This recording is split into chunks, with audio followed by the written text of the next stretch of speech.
Let's get physical. February 12th until the 16th. Let's see what we've got this week, even though my voice is like breaking right now, but whatever, I'm not 15 anymore. Mario vs Donkey Kong is probably the big one this week. I don't want to assume anything, but the Kong is rarely wrong. This is a remake of the GBA game, which I don't remember seeing much of in retail stores. I was too busy trying to see Pokemon on my GBA. I've still never gotten over that terrible screen. This was the sequel to Donkey Kong 94, which was amazing for the time, and I did get this game eventually as part of the 3DS Ambassador program, but why would I play that when I can play Zelda or Fire Emblem? I think it was the overly sanitized look that put me off, but I have no doubt that puzzle fans will absolutely lap this up, and now that I'm a bit more mature, it seems more appealing to me than actual Fire Emblem. This remake contains 2 extra worlds, which I don't know how much content that is in terms of length, but it sounds impressive. And our executive producers Punky Dooster, God of Resin, Alex M, Issa, Dane Wilkinson, Thorn Metaluna, Brent McLean, Precision Plague, and Instacritic have chosen this as their pick of the week. And if you want to buy this or any retail releases in this week's episode, please consider using the links in the description. You can purchase from Video Games Plus, an amazing way to support us. They have good prices in cheap Canadian money. They have cheap shipping, especially to the US, and even free shipping if you purchase over 8 Canadian bucks, which is about 60 American dollars. Plus, if you purchase something via our link, then each week you will be in with a chance of winning a $10 discount coupon.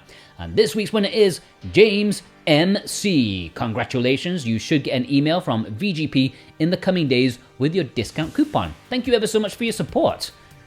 Spirit Hunter Death Mark II is the 3rd game in the Spirit Hunter series.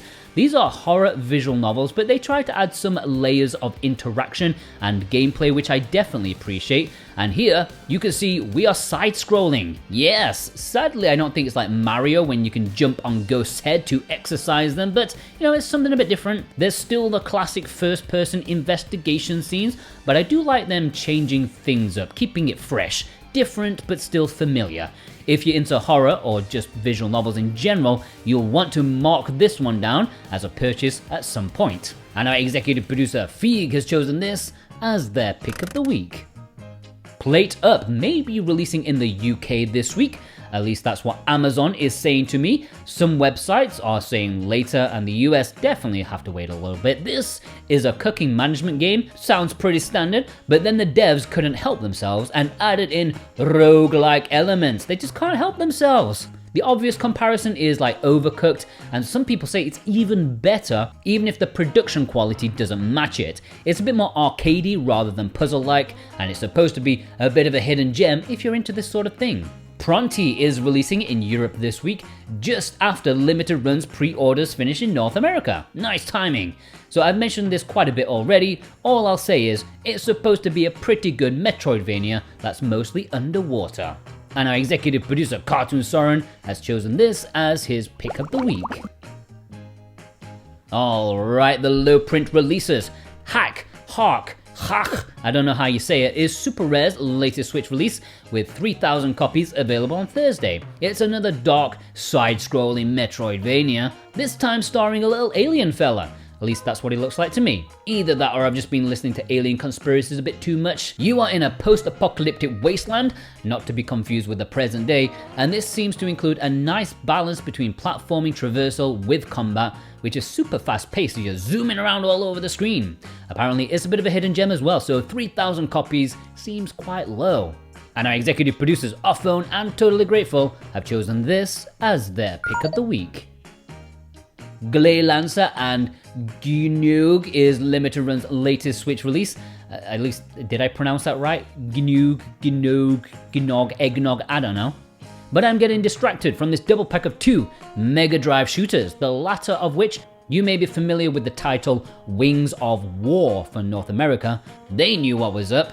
I've never played either, but I remember the mild excitement when both of these appeared digitally on the eShop, whether for nostalgia reasons or quality, I don't know, but I'm sure Shmup fans will want to pick this up February 16th.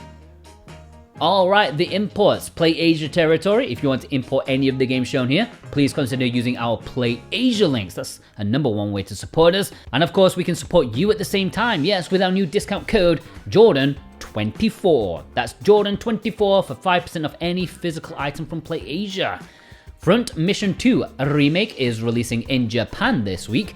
This is a remake of a PlayStation game that never released in the West officially. I'm sure there was a fan translation, but now it's here and completely remade from scratch.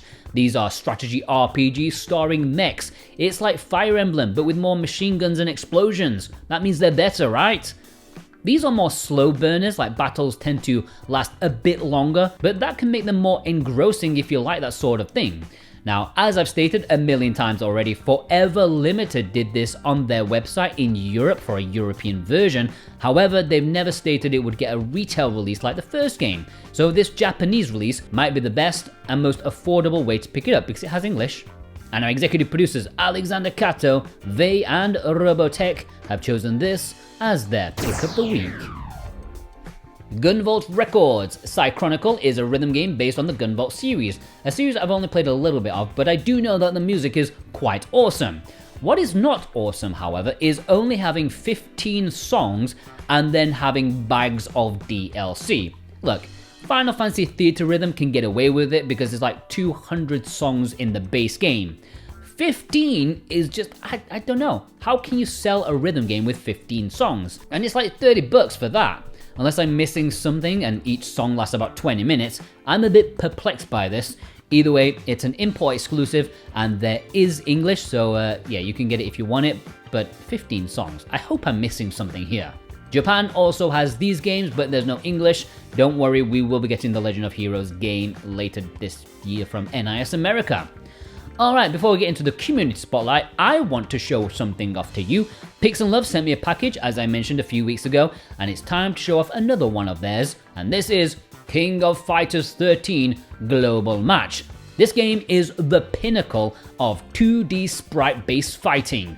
At least that's what the back of the box says, so it must be true. Some of you, about 700 of you, know that I'm currently playing through the Dreamcast's entire library over on A Bit More Jordan.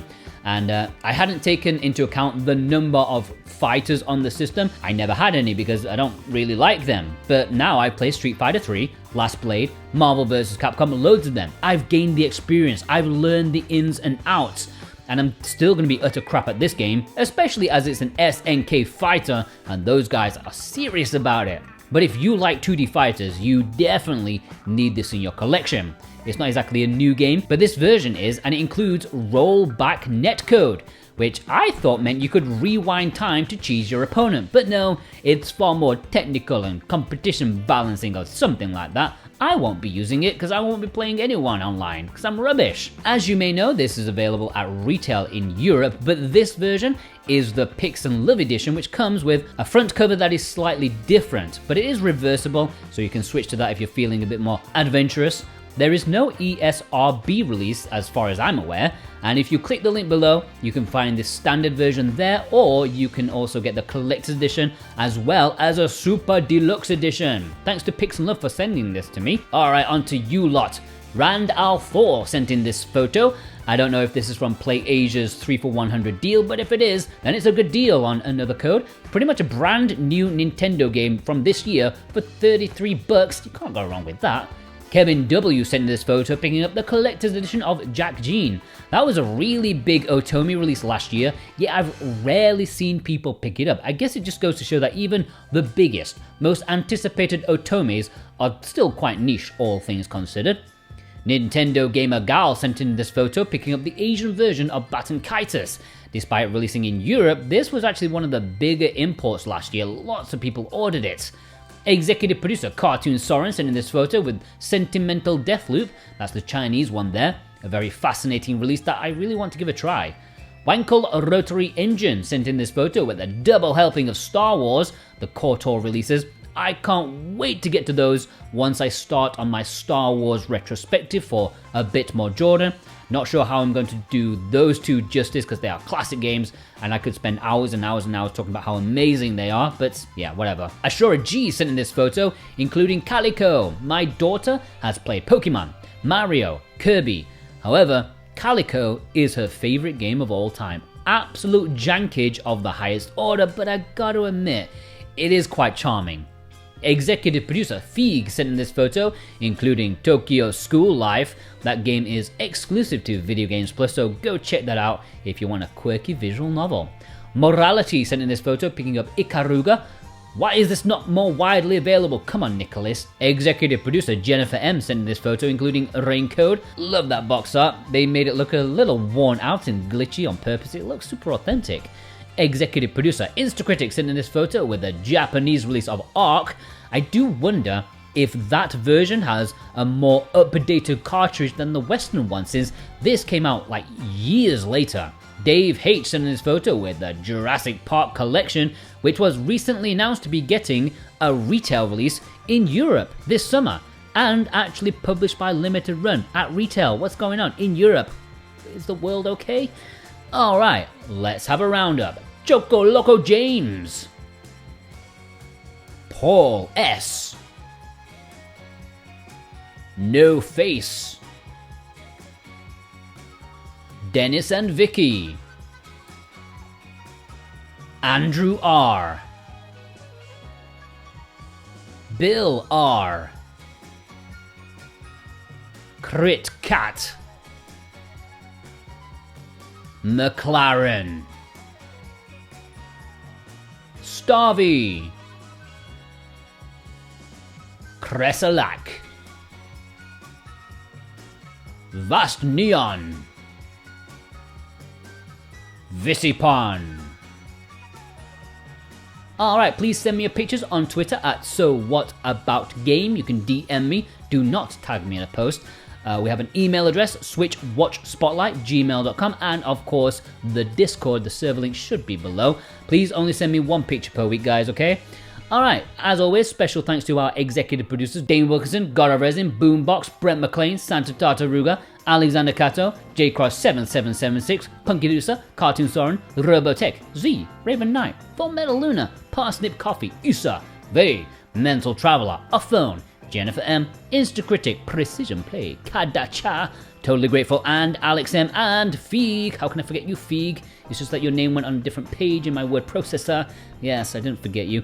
And you, I don't forget about you guys watching right now. If you watched all the way through, oh my god, please leave me a gorilla emoji in the comments in honor of the Donkey Kong. He's a gorilla, right? Or is he something else? He's an ape, or what? No. Ask a zoologist.